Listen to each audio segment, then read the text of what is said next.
대한민국의 부동산 시장은 사실상 아수라입니다. 아수라.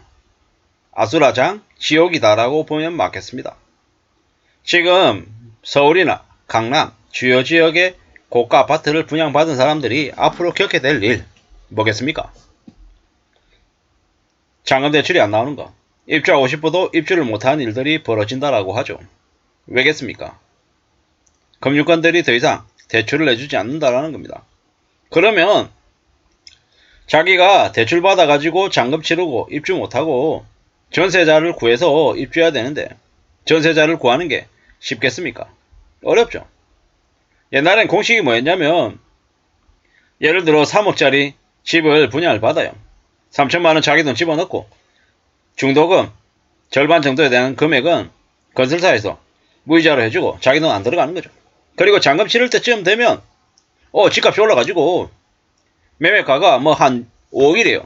그리고 전세가는요. 전세가가 3억이래요. 뭐죠?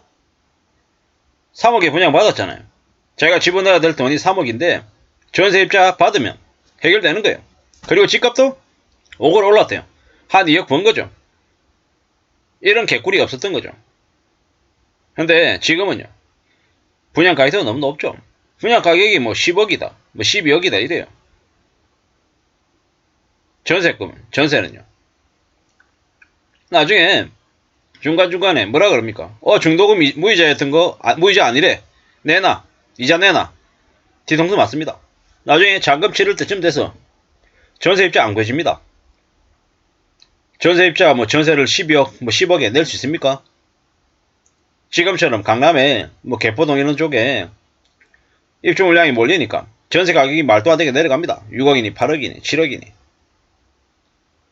총 분양가 금액에 못 메꾸는 거죠.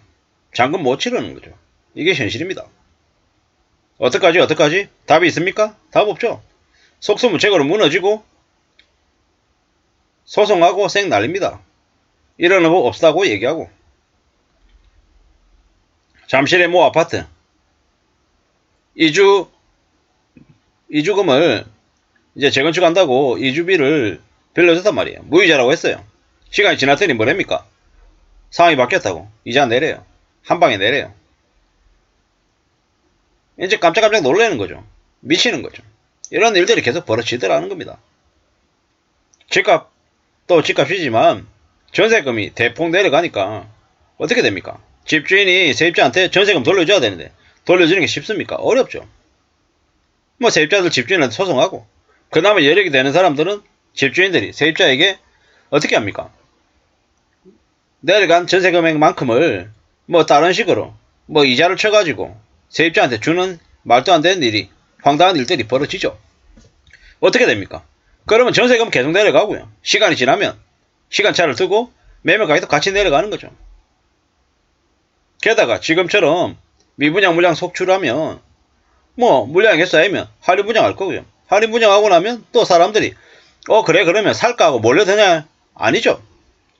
아이러니하게 할인 분양하고 집값이 더 내려가면 사람들이 더 외면하는 게 부동산 시장입니다.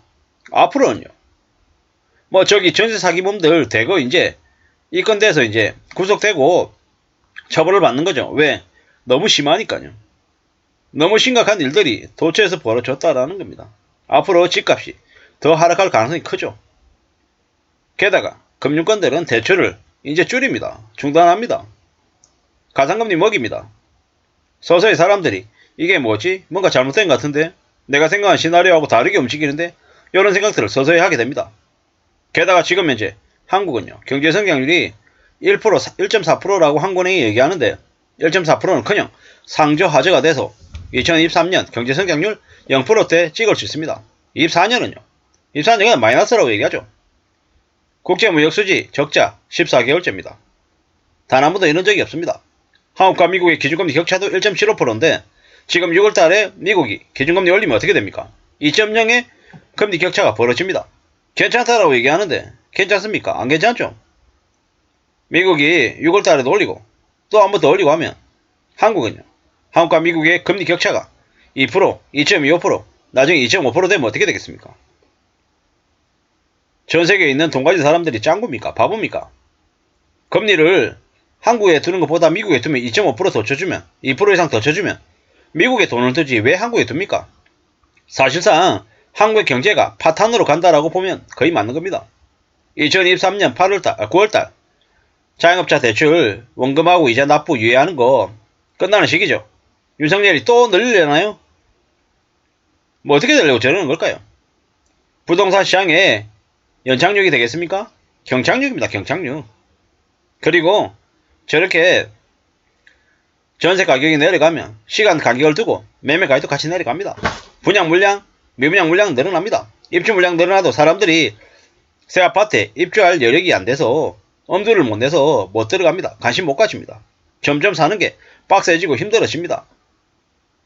버는 돈이라도 많으면 뭐 금리라도 낮으면 어떻게 되겠습니까? 경제 성장률이 좋고 뭐 금리가 낮고 이러면 사람들이 대출을 통해서 뭐라도 더 할 생각이라도 합니다. 하지만 지금은요. 금리 계속 올라갈 것이고 또 물가는 높고 소득은 제자리 걸음이거나 줄어들거나 뭐 각종 세금도 늘어나고 물가도 올라가고 이래저래 하면 당장 부동산에 대한 관심, 주식에 대한 관심이 꺼질 수밖에 없다라는 겁니다. 왜냐? 그것보다 더 중요한 게 먹고 사는 건데 먹고 사는 문제가 이제 흔들리니까 더 우려스러운 거죠. 게다가 지금은 깡통 전세니 전세사기 때문에 더 두려움에 들고 있습니다. 겁난다라는 거죠. 부동산 자체에 대한 공포가 점점 늘고 있다라는 겁니다. 그런데 어떻게 부동산 시장에 호황이 생길 수 있겠습니까? 앞으로 어렵다는 겁니다. 더 두려워하고 더 염려하고 더 걱정해야 되는 시기가 지금이다라는 겁니다. 물론 돈이 있는 사람들 그리고 세상이 어떻게 흘러가는지를 살피는 사람들은 지금을 잘 헤아려보고 대비해서 자신의 자산을 늘리는 뭐 좋은 기회로 삼을 수 있겠죠. 근데 대부분의 사람들은 어떻습니까? 이 힘들고 어려운 경제 위기에 몰락하고 무너지고 망가지고 삶이 엉망이 된다라는 겁니다. 내 삶과 내 가족의 삶이 안정적이 되려면 어떻게 해야 됩니까?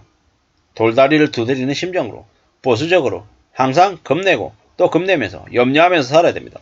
그래야 삶을 지킬 수 있습니다. 지금은 대한민국 부동산 시장 전체가 아수라장, 지옥이다라는 말씀을 드리고 싶었습니다. 함부로 무자본 갭 투자니 뭐 갭 투자, 모핏 투자 혹은 뭡니까? 아파트 분양 받아가지고 큰돈 벌 거라는 그런 생각 이딴 생각은 안 하는 게 좋습니다. 보통 사람들에게 부동산 사는 옵션은 있어도 파는 옵션은 거의 주어지지 않는다라고 보면 맞습니다. 그게 진실입니다. 조심하며 살아야겠습니다. 이상입니다.